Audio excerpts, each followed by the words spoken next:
Bismillahirrahmanirrahim. Assalamualaikum warahmatullahi wabarakatuh. Alhamdulillah, alhamdulillahi rabbil alamin. Wassalatu wassalamu ala asyrafil anbiya'i wal mursalin wa ala alihi wa sahbihi ajma'in, amma ba'du. Yang kita hormati, yang kita muliakan, bapak-bapak haji, ibu-ibu hajah, serta bapak-bapak, ibu-ibu, adik-adik yang mudah-mudahan kita berada dalam naungan rahmat dari Allah Subhanahu wa taala, serta ridho baik di dunia, lebih-lebih lagi di akhirat nanti. Bapak Ibu yang dirahmati Allah, pada kesempatan ini kita sedikit membahas hadis yang ada di dalam kitab Lubabul Hadis. Kitab Lubabul Hadis yang dikarang oleh Imam Jalaluddin bin Kamaluddin As-Suyuti. Jadi kita akan membahas Al-Babul Khamis. Al-Babul Khamis. Jadi bab yang kelima. Fi fadilatil iman. Fi fadilatil iman. Dalam keutamaan iman. Sebelum kita membacakan hadis-hadis tersebut, mari kita bersama-sama membaca Al-Fatihah untuk beliau. Al-Fatihah. A'udzu billahi minasy syaithanir rajim. Bismillahirrahmanirrahim. Alhamdulillahi rabbil alamin. Ar-Rahmanir Rahim. Maliki yaumiddin. Iyyaka na'budu wa iyyaka nasta'in. Ihdinas siratal mustaqim. Siratal ladzina an'amta 'alaihim ghairil maghdubi 'alaihim waladdallin. Bismillahirrahmanirrahim. Qala an-nabiy sallallahu alaihi wasallam. Nabi sallallahu alaihi wasallam bersabda, al-imanu ma'rifatun bil qalbi wa qaulun bil lisan wa amalun bil arkan. Jadi Nabi bersabda, al-imanu ma'rifatun bil qalbi. Iman itu mengetahui dengan qalbi, dengan hati. Wa qaulun bil lisan, pengucapan dengan lisan atau perkataan dengan lisan. Wa amalun bil arkan, dan beramal dengan anggota tubuh.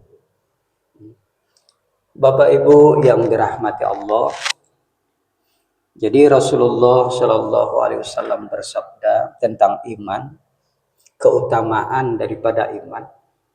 Lalu kata Nabi, al-imanu ma'rifatun bil qalbi. Iman itu adalah bermakrifat atau mengetahui, mengenal dengan qalbi, dengan hati. Jadi bukan dengan akal. Jadi iman itu artinya percaya.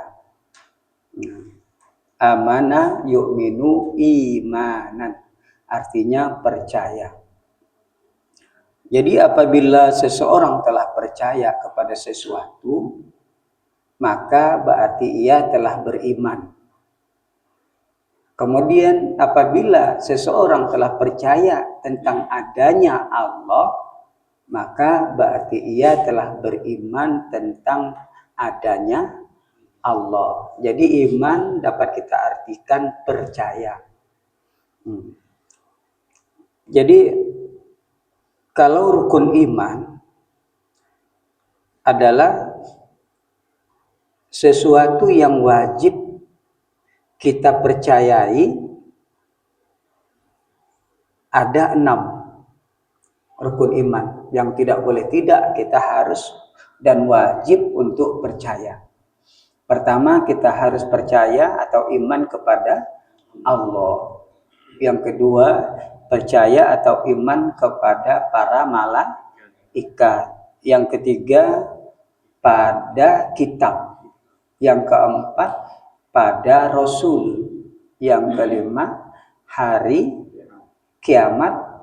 Kemudian yang keenam adalah takdir baik dan takdir buruknya Allah. Nah, jadi 6 ini merupakan rukun iman yang wajib kita percayai. Ya, jadi maksud dari hadis tersebut ya tentang itu. Kita harus percaya tentang yang 6 itu. Nah, ternyata iman itu mengetahuinya dengan hati. Kalau iman itu, percaya itu diketahui dengan akal, maka tidak akan melekat. Boleh jadi orang yang beriman percaya melalui hanya akalnya saja, belum tembus kepada hati, boleh jadi dia belum masuk Islam. Atau masuk Islam tapi tidak beramal secara Islam. Itu kan banyak Pak kita yang demikian. Orang barat, orang yang ahli ilmu mempelajari agama Islam, percaya dia bahwa Islam itu benar, tapi tidak sampai masuk Islam. Kan banyak yang demikian. Malah sebagai menghafal Quran, dia percaya Quran, dihafalnya, tapi tidak sampai dia masuk Islam. Inilah yang dimaksud oleh hadis Rasulullah. Jadi al-imanu ma'rifatun bil akli sebenarnya, dengan akal. Tapi Rasulullah dengan bil qalbi, dengan hati. Nah, berarti lebih dalam. Jadi orang yang apabila percaya sampai kepada hati, insya Allah menurut Rasulullah dia pasti beriman dan masuk ke dalam Islam. Kalau sudah masuk ke dalam Islam, maka dia akan berbuat amal yang diajarkan oleh Islam. Nah, oleh sebab ini kita percaya tidak hanya sekedar di akal, di otak, tapi harus tembus di dalam hati. Nah, kemudian kata Rasulullah, wa qaulun bil lisan, pengucapannya harus di lisan, pengucapannya di lisan. Nah, untuk sampai orang percaya dan dia masuk Islam, maka dia harus ada perkataan, ucapan dari lisannya. Bukan hanya percaya di dalam hati, tapi harus diucapkan dengan lisan. Seperti kalau kita mau masuk Islam, dia sudah percaya tentang adanya Allah, tentang malaikatnya, tentang kitab, tentang Rasul, hari kiamat, takdir baik dan takdir buruk, maka dia itu harus mengikrarkan dengan lisan. Nah, sebenarnya kalau dengan Allah tak masalah. Cukup percaya, yakin dengan Allah, Allah sudah mengetahui. Ini maksudnya ada kaitan dengan manusia. Sebagai saksi apakah dia Islam ataupun tidak. Nah, jadi untuk manusia ini hanya tidak mengetahui tentang hati, tapi mesti kalau sudah percaya dalam hati harus diikrarkan pada lisan. Sehingga orang-orang banyak mengetahui bahwa dia adalah Islam. Nah, maka apabila masuk Islam, dia harus bersyahadat di hadapan orang banyak ataupun sendirian. Seperti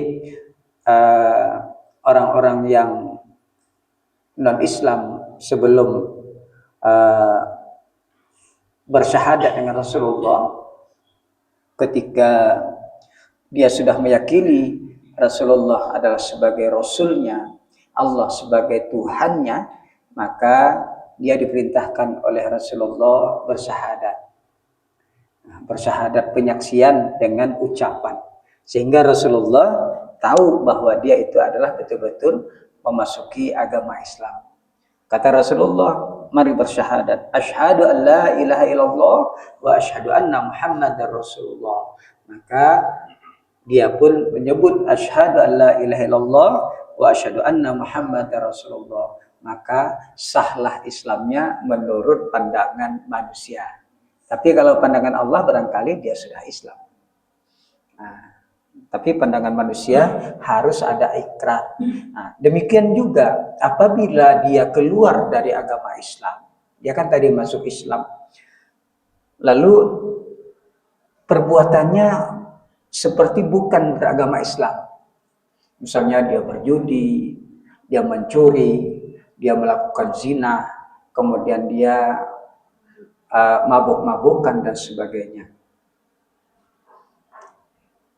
Kadang-kadang mengantarkan orang pergi ke tempat ibadah lain tapi dia tidak masuk, walaupun masuk tapi dia tidak melakukan apa-apa. Kalau dia belum mengucapkan aku keluar dari Islam, nyata dia mengucapkan di hadapan orang banyak, terutama orang yang Islam, maka belum bisa kita menganggap bahwa dia itu adalah murtad. Belum bisa itu, Pak. Walaupun kita melihat perbuatannya bukan seperti perbuatan Islam umpama, kalau belum dia terungkap ucapannya di hadapan orang banyak bahwa dia akan keluar dari Islam, maka dia tetap masih dianggap Islam. Walaupun Allah menganggapnya, oh kamu tidak lagi Islam. Tapi kalau kita manusia harus ada ikrar. Harus ada ikrar, pengucapannya harus ada. Kalau tidak ada, kita belum bisa. Walaupun Allah menganggapnya dia sudah di luar agama Islam umpama. Tapi kalau kita belum ada, maka kita tidak boleh memponis bahwa dia itu adalah keluar dari agama Islam. Nah, itu Pak. Ini kan kadang-kadang menjadi pertengkaran itu Pak. Nah, dia kan keluarganya non Muslim. Kemudian dia satu-satunya yang masuk Islam di antara keluarga. Lalu dia sering ke rumah keluarganya yang non Muslim, itu kan. Ya boleh jadi ya makan yang haram, makan babi, umpama dan sebagainya. Kelihatannya dia tidak sholat, umpama. Maka kita sebagai manusia biasa belum keluar dari lisannya bahwa aku keluar dari Islam, maka kita menganggap bahwa dia adalah Islam, tapi hanya Islam fasik. Nah, Islam fasik, Islam yang banyak dosa. Boleh jadi nanti dia meninggal sempat bertobat di dalam hatinya, boleh jadi diampuni oleh Allah. Jadi kita tidak boleh menghakimi sendiri, kecuali sudah jelas suratnya sudah ada, pernyataan keluar, perkataannya, barulah kita anggap dia keluar dari agama Islam. Jadi kemudian wa qaulun bil lisan, pengucapan dengan lisan. Kemudian wa amalun bil arkan, beramal dengan anggota tubuh. Jadi kita tidak hanya harus percaya kepada Allah saja, lalu harus diucapkan, setelah itu harus diucapkan dengan lisan, kemudian kita beramal dengan anggota tubuh kita. Beramal, misalnya kita sholat, itu kan dengan anggota tubuh. Allahu Akbar, Bismillahirrahmanirrahim. Langsung. Kemudian puasa dengan anggota tubuh, berlapar, berhaus dan sebagainya. Kemudian apabila dia menunaikan ibadah haji, maka dia melempar jumroh, tawaf dan sebagainya. Maka beramal dengan anggota tubuh. Jadi sebenarnya kita beramal itu ada dua cara. Ada dua. Pertama dengan anggota tubuh dan yang kedua dengan hati. Nah, hati dan anggota tubuh. Anggota tubuh dan hati ini saling bergandengan. Nah, tidak terpisah. Ketika hati ingin beramal, kalau berkaitan dengan anggota tubuh, maka anggota tubuh wajib melakukan. Seperti kita sholat, atau kan hati berkeinginan melakukan sholat, ingat kepada Allah. Kalau berkaitan dengan anggota tubuh, maka anggota tubuh harus melakukan.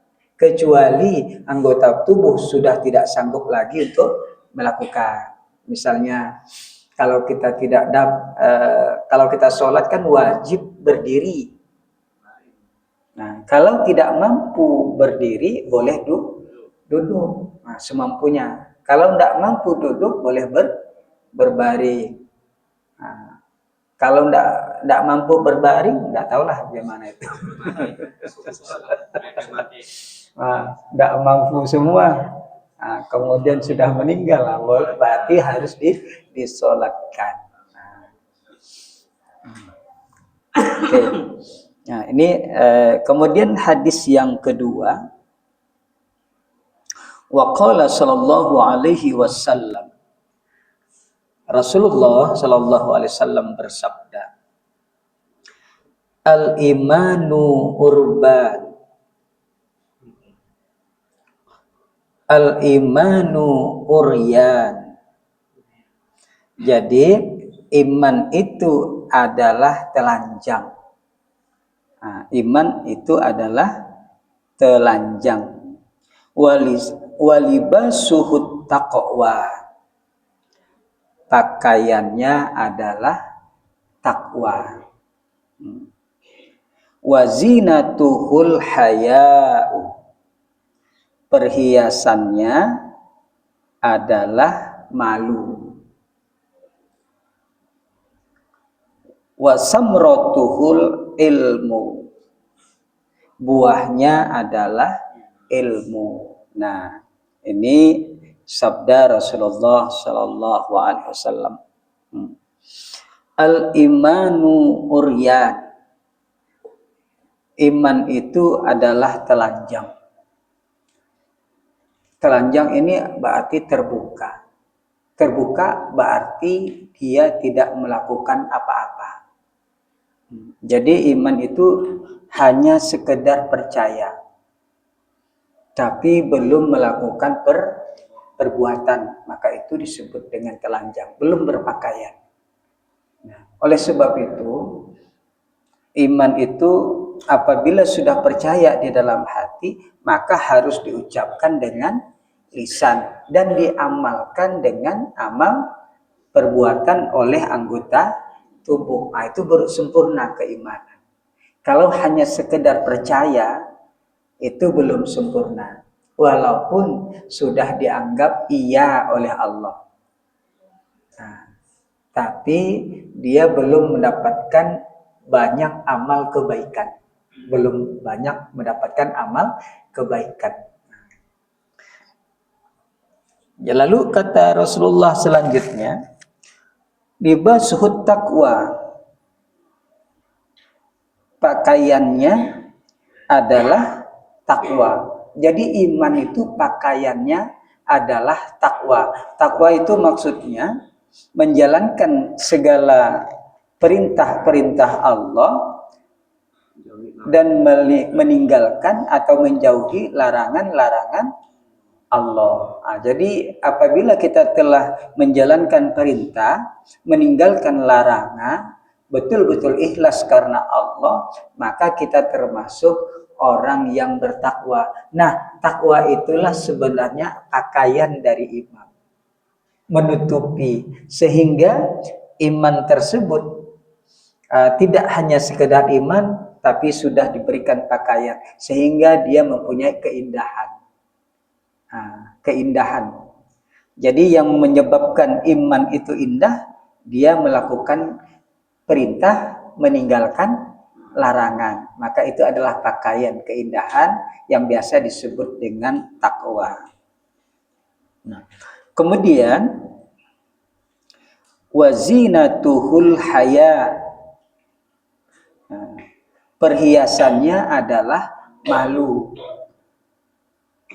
Jadi perhiasan, kalau hanya pakaian saja itu sudah indah. Tapi kalau diberikan perhiasan tentu lebih indah. Misalnya tangan sudah ada jam tangan.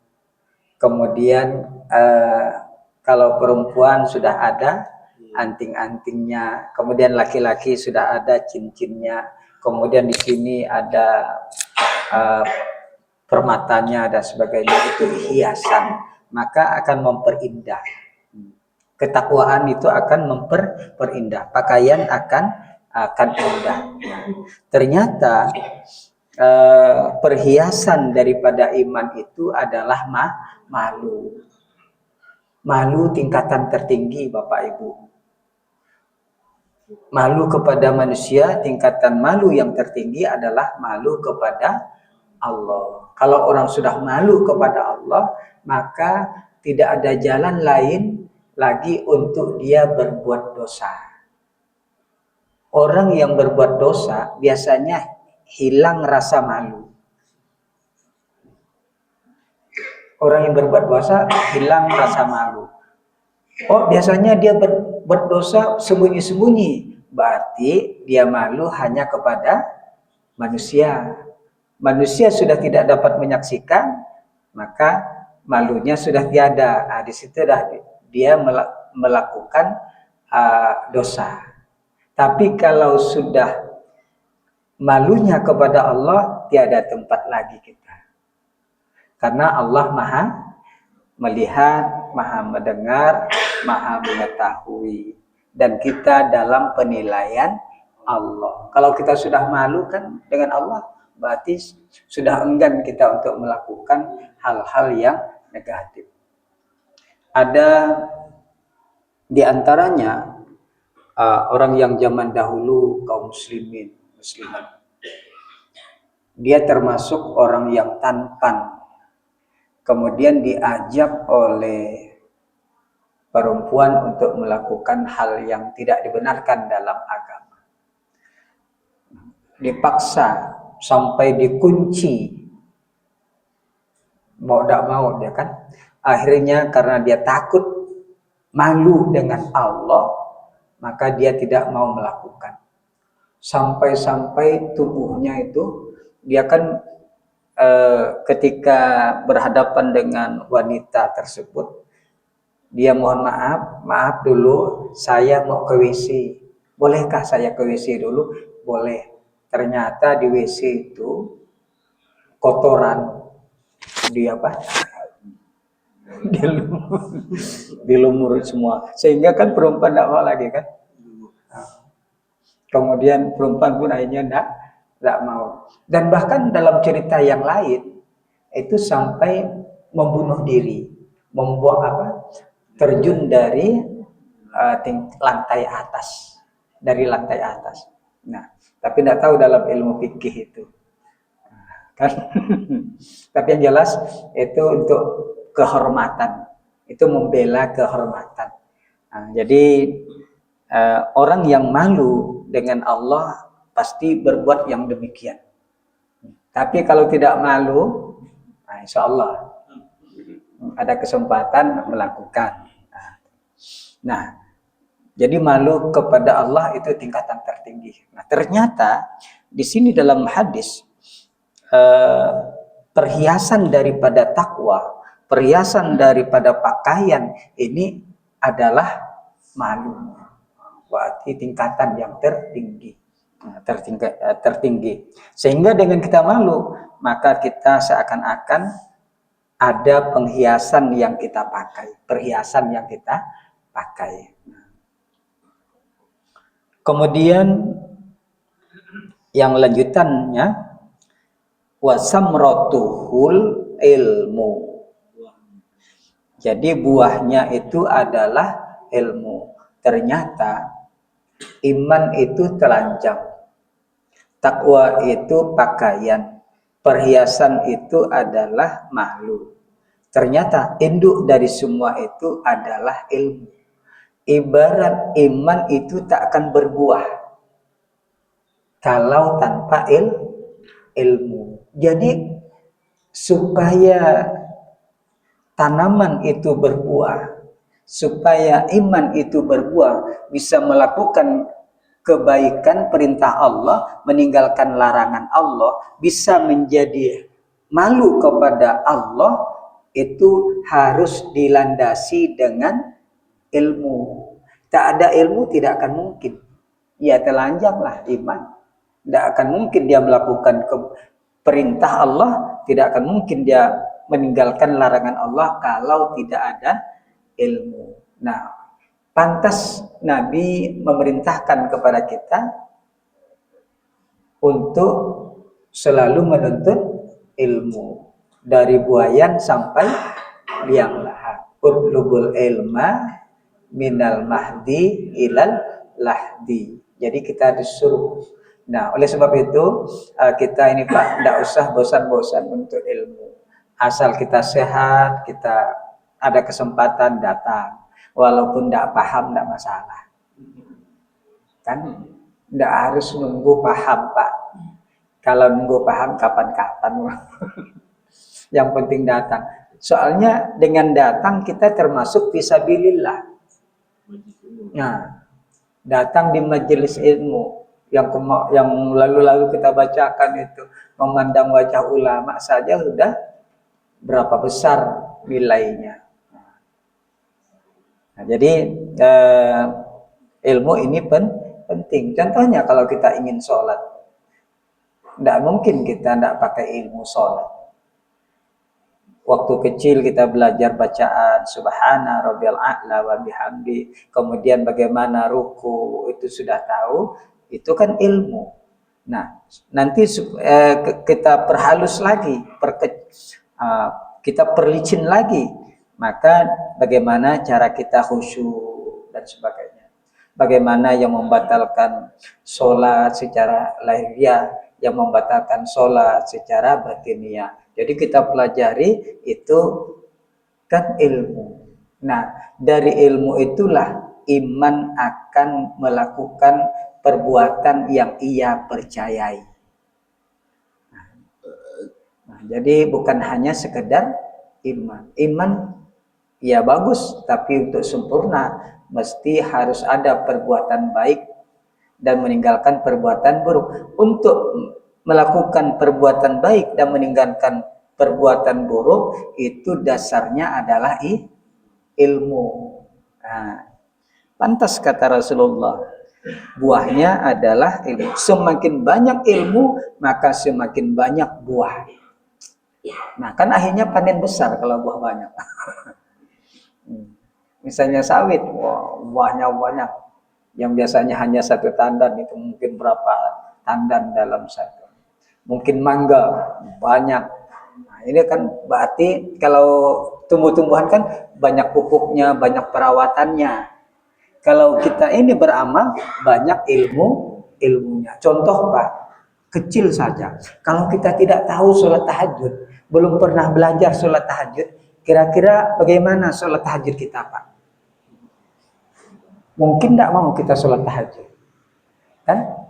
Nah, setelah kita tahu, dengar dari kawan, dengar dari Pak Ustadz, bahwa sholat tahajud ini sama dengan sholat biasa, cuma berapa rakaat, niatnya yang berbeda, kita sudah mengerti, insya Allah kita akan coba-coba sholat tahajud. Tapi kalau kita sama sekali belum tahu, belum pernah belajar, insya Allah, bagaimana iman mau berkembang? Kalau memang kita tidak tahu Pak. Nah, jadi inilah pentingnya ilmu. Kemudian yang terakhir, hadis Rasulullah, wa qala sallallahu alaihi wasallam, Rasulullah sallallahu alaihi wasallam bersabda, la imana liman la amanata lahu. La iman liman la amanatahu amanatalahu. Jadi tidak beriman bagi orang yang tidak ada amanahnya. Jadi tidak ada iman bagi orang yang tidak punya amanah. Amanah itu adalah apabila kita diberikan kepercayaan oleh orang lain, lalu kita laksanakan. Misalnya kita sebagai pengurus masjid, diamanahkan sebagai pengurus masjid, lalu kita lakukan sebagai pengurus masjid, maka kita termasuk orang yang menjalankan amanah. Misalnya kita sebagai seorang amil atau labai, kita jalankan sebagaimana mestinya, maka kita termasuk menjalankan amanah. Misalnya kita sebagai seorang guru, lalu kita jalankan sebagai seorang guru, maka kita termasuk menjalankan amanah. Tapi yang dianggap oleh Rasulullah tak beriman, tak sempurna iman seseorang apabila dia tidak menjalankan amanah. Jadi guru disuruh ngajar tapi tak mau ngajar, maka itu termasuk tidak menjalankan amanah. Misalnya jadi pengurus masjid tidak dijalankan semestinya, maka kita tidak menjalankan amanah. Atau misalnya sebagai seorang bendahara tidak dijalankan dengan semestinya, maka kita termasuk orang yang tidak amanah. Nah, tidak amanah itu menurut Rasulullah adalah orang yang tidak sempurna iman. Nah, jadi mudah-mudahan Bapak Ibu semuanya kita termasuk orang yang beriman, yang tidak hanya tidak telanjang tapi berpakaian dan punya perhiasan. Dan mudah-mudahan amanah yang diberikan kepada kita, ini setiap orang kan ada amanah ini Pak. Kalau tidak besar ke kecil, sekurang-kurangnya amanah keluarga. Bagi Bapak adalah amanah keluarga, istri dan anak, atau yang sebaliknya. Nah, jadi mudah-mudahan kita termasuk orang yang menjalankan amanah. Nah, jadi hanya ini yang dapat kita sampaikan. Wallahul muwaffiq ila aqwamit thoriq. Assalamualaikum warahmatullahi wabarakatuh.